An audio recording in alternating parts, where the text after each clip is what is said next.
The atmosphere in Los Angeles is practically crackling with an unprecedented level of electric tension as the highly anticipated Wednesday, June 24th episode of The Bold and the Beautiful approaches.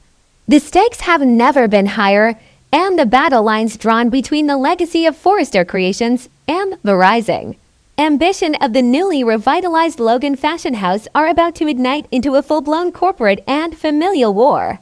At the very epicenter of this impending explosion is a clandestine maneuver that threatens to shatter the fragile peace of the Logan family forever.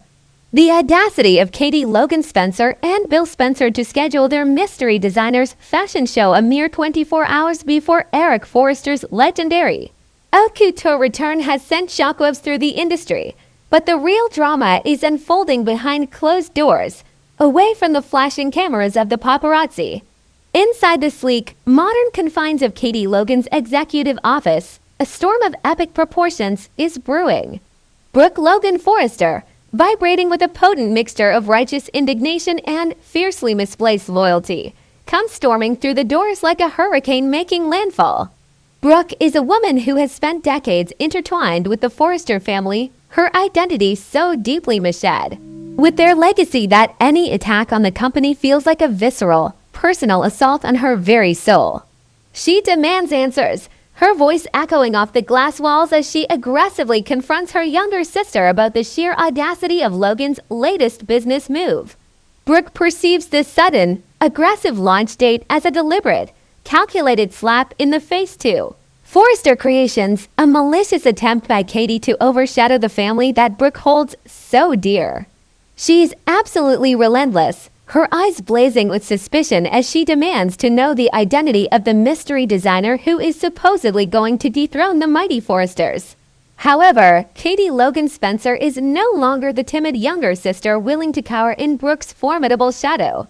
Empowered by her strategic alliance with Bill Spencer and fueled by a burning desire to establish her own unassailable legacy, Katie stands her ground with an icy, impenetrable resolve. She does not flinch under Brooke's intense interrogation. Instead, Katie meets her sister's fiery gaze with a cool, maddeningly smug composure. She firmly argues that Brooke has absolutely no right to demand insider information about a rival company's operations. With a sharp, unwavering tone, Katie informs Brooke that she will just have to wait until the runway lights go up tomorrow, exactly like the rest of the world. The psychological warfare between the two sisters is a masterclass in shifting power dynamics, with Katie finally holding the ultimate trump card, reveling in the intoxicating thrill of knowing a secret that will soon bring Brooke to her knees. What Brooke completely fails to realize, in her blind, furious defense of Ridge and Steffi's empire, is that the very architect of this supposed betrayal is currently standing mere feet away from her. Hidden carefully behind a decorative screen in the corner of Katie's office is none other than Hope Logan Spencer. The irony of this situation is almost suffocating. Brooke is screaming herself hoarse to protect the Forrester legacy, completely oblivious to the fact that her own beloved daughter is the mastermind behind the rival collection. Behind the screen, Hope is trapped in a waking nightmare. Every syllable of her mother's furious tirade strikes her like a physical blow, amplifying the crushing weight of the guilt she has been carrying since she secretly signed her contract with Logan. Hope's internal monologue is a chaotic symphony of panic and adrenaline. She is acutely aware of how dangerously close she is to losing everything. If Brooke were to step just a few feet to the left, if she were to glance behind that partition, the entire meticulously crafted illusion would instantly evaporate. The premature revelation of her identity would not only ruin the massive PR spectacle that Bill and Katie have orchestrated, but it would also trigger an immediate, catastrophic emotional fallout with her mother. Hope can practically feel her heart hammering against her ribs, her breath catching in her throat as she desperately tries to remain absolutely silent. The sensory details of her confinement to stifling air, the faint scent of Katie's expensive perfume, the muffled sounds of the escalating argument heighten her visceral terror of discovery. Realizing that the situation is rapidly deteriorating and that Brooke's unpredictable temper might lead her to start pacing or snooping around the office, Hope makes a split second, high-stakes decision. She cannot afford to remain paralyzed behind the screen. She must escape. Gathering every ounce of her courage, Hope begins a heart-pounding, clandestine retreat. She utilizes the escalating volume of her mother's argument with Katie as auditory cover, carefully timing her movements to coincide with Brooke's impassioned shouts. It is a precarious, agonizingly slow process, requiring Hope to be as light and silent as a ghost while navigating the periphery of the room. The sheer terror of the moment forces Hope to push aside her lingering guilt and focus entirely on survival. With Brooke thoroughly distracted by Katie's relentless, calm deflections, Hope manages to slip out of the office door, the quiet click of the latch masked by another one of Brooke's furious demands. Once she is safely in the hallway, the adrenaline crash hits Hope like a tidal wave. She leans against a cool wall, gasping for air, her hands trembling as she processes the magnitude of her narrow escape. It was an agonizingly difficult decision to run, leaving her aunt to face the brunt of her mother's wrath, but Hope is overwhelmingly relieved that she did not ruin the grand Logan debut prematurely. She knows that the truth will be revealed tomorrow under the glaring lights of the runway, and while that confrontation will be devastating, at least it will happen on her own terms, with her magnificent collection serving as the undeniable proof of her talent and worth. Meanwhile, across town at the opulent headquarters of Forrester Creations, the atmosphere could not be more starkly different. The usually confident, untouchable executives are reeling from the sheer audacity of Logan's strategic ambush. The realization that Katie and Bill have intentionally scheduled their mystery designer's debut a single day before Eric, Forrester's highly publicized return to haute couture has thrown the entire building into a state of chaotic disbelief. The executives, designers, and PR teams are scrambling, their previous complacency shattered by the sudden realization that they are facing a legitimate, highly aggressive threat. The news of the ASAP launch has just broken across the fashion blogs and media outlets, and the collective anger within the Forrester family is reaching a boiling point. Ridge Forrester, however, is a man whose ego is as vast and unyielding as the empire he controls. Despite the palpable panic rippling through his staff, Ridge flatly refuses to validate Logan's aggressive maneuver with fear. He anchors himself in his steadfast, almost arrogant belief that Katie's fashion house, no matter how well funded by Bill Spencer, could never truly compete with the historical pedigree and artistic brilliance of Forrester Creations. Ridge attempts to rally his troops, projecting an aura of impenetrable confidence. He loudly insists to Steffi and Eric that they must not allow themselves to be distracted by the desperate, flashy antics of a rival. Instead, Ridge demands that they channel all their energy and focus into ensuring that Eric's collection is the absolute pinnacle of sartorial perfection, believing that true artistry will always eclipse cheap marketing stunts. Yet, despite Ridge's grand declarations of superiority, the logistical reality of the situation is a bitter pill for the Forrester family to swallow. They are now forced to navigate an incredibly hostile media landscape. The international press corps, the influential fashion bloggers, and the wealthy buyers who had all flown into Los Angeles, specifically for Eric Forrester's grand return, are now completely captivated by the mystery surrounding the Logan launch. The Forresters are bleeding momentum, forced into a defensive posture as they scramble to retain the spotlight they had so carefully cultivated. They must now work twice as hard to ensure that the excitement for their own event is not entirely cannibalized by the sheer shock value of Katie and Bill's aggressive counter-programming. Back at the Spencer Publications Tower, the contrast is absolutely jarring.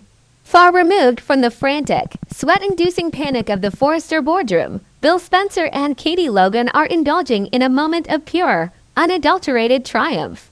They are taking a well-deserved victory lap, celebrating the flawless execution of what can only be described as a corporate masterstroke. They are acutely aware of the brilliance of their strategy. They have essentially hijacked the massive media apparatus and international attention that Forrester Creations spent millions of dollars to assemble. By dropping their show right in the middle of Forrester's highly anticipated week, Bill and Katie have ensured that every single Key player in the global fashion industry is already in town, perfectly positioned to witness the birth of Logan's new era. Bill Spencer is in his absolute element, his ruthless business acumen shining brightly as he revels in the chaos he has helped unleash upon his longtime rival, Ridge. For Bill, this is not just about launching a successful fashion line. It is about the visceral, deeply satisfying thrill of a power play. He is thoroughly enjoying the mental image of Ridge and Steffi squirming under the pressure of this unprecedented media hijacking. Bill's predatory instincts are fully engaged, and he views this aggressive launch as the ultimate power move. A clear declaration that the Spencer-backed Logan empire is not just here to participate, but to dominate and conquer. Katie, too, is glowing with a newfound sense of formidable authority. She has stepped entirely out of the shadows of her older sisters and the Forrester family, proving herself to be a cunning, visionary CEO capable of executing a flawless, high-stakes ambush. The synergy between Katie's industry knowledge and Bill's ruthless financial backing has created a juggernaut that the Forresters severely underestimated. As they raise their glasses in a toast to their impending victory, they are both eagerly anticipating the moment when the curtain falls and the world finally sees the breathtaking collection that Hope has created. The stage is perfectly set for the most explosive runway show in the history of Los Angeles fashion, and the fallout will undoubtedly alter the landscape of these warring families forever. In the high-stakes, glittering universe of the bold and the beautiful, Hope Logan Spencer is currently navigating an agonizing crisis of confidence that threatens to alter the landscape of the Los Angeles fashion industry forever. Caught in a suffocating web of family loyalty, corporate espionage, and deep-seated emotional trauma, Hope stands at the precipice of the most significant decision of her professional life. She has been heavily contemplating abandoning her newly forged secret alliance with Katie Logan's fashion house, simply because Steffi Forrester Finnegan has suddenly dangled a tantalizing, yet highly suspicious, olive branch. This unexpected offer to return to Forrester Creations has sent Hope into a psychological tailspin, forcing her to weigh the heavy burden of her past against the limitless potential of her future. Across social media platforms, passionate fans of the daytime drama are fiercely debating Hope's next move, with many wondering if she will follow in the footsteps of Eric Forrester. Will she come crawling back to Forrester Creations with a remorseful expression, begging for forgiveness and a place within the legacy empire? The consensus among astute viewers is a resounding no. Hope is fundamentally different from Eric, and her journey requires a completely different trajectory.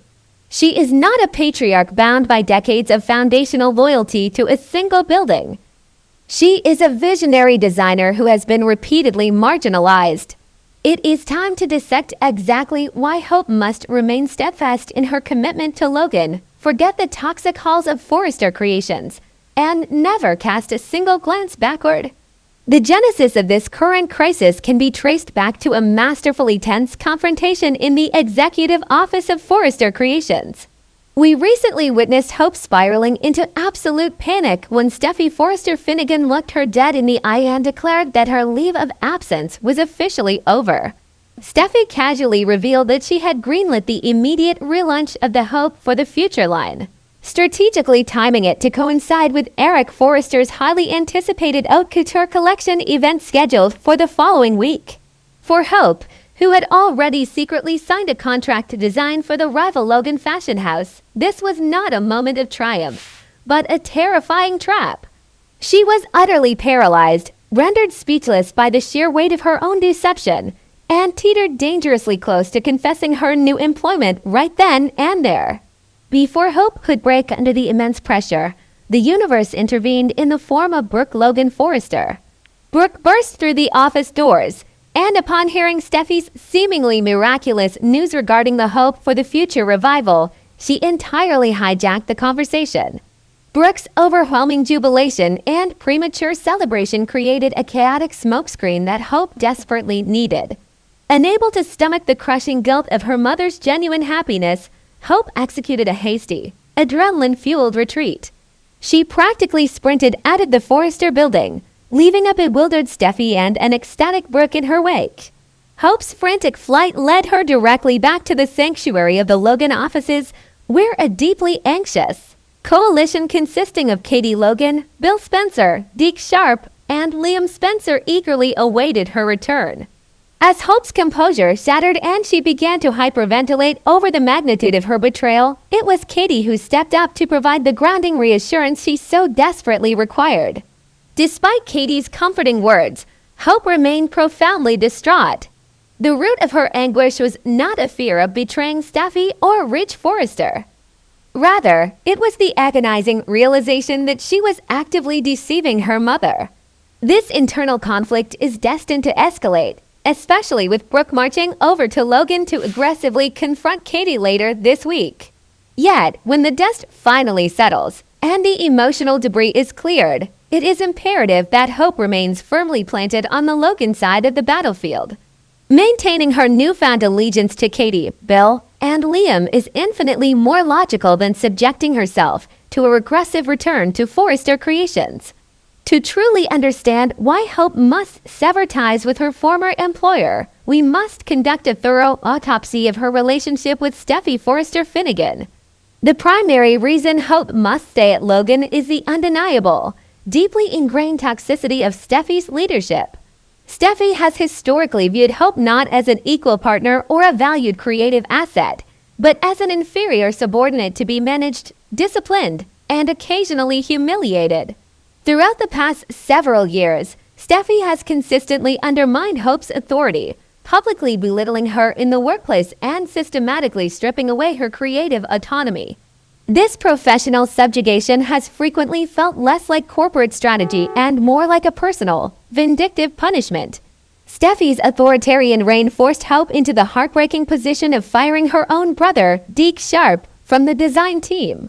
Adding insult to injury, Steffi then mandated that Hope collaborate with Thomas Forrester and Ende Forrester Domings too, designers whose aesthetics and methodologies fundamentally clashed with the core vision of Hope for the future. Steffi has never genuinely cared about Hope's emotional well-being or her long-term professional aspirations.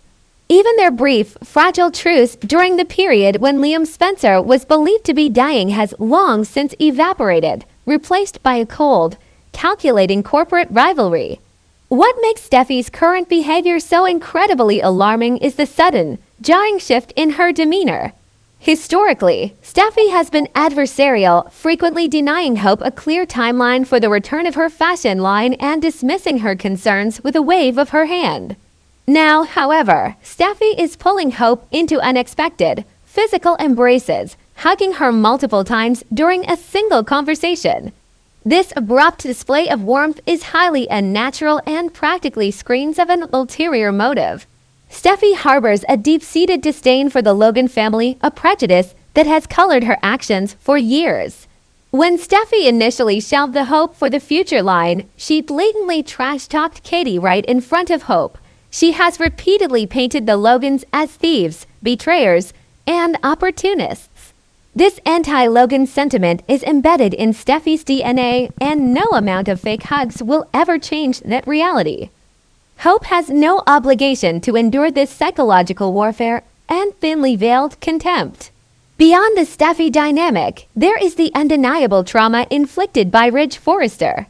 During the chaotic corporate coup orchestrated by Hope and Carter Walton, Ridge's reaction transcended professional anger and crossed into unforgivable personal cruelty.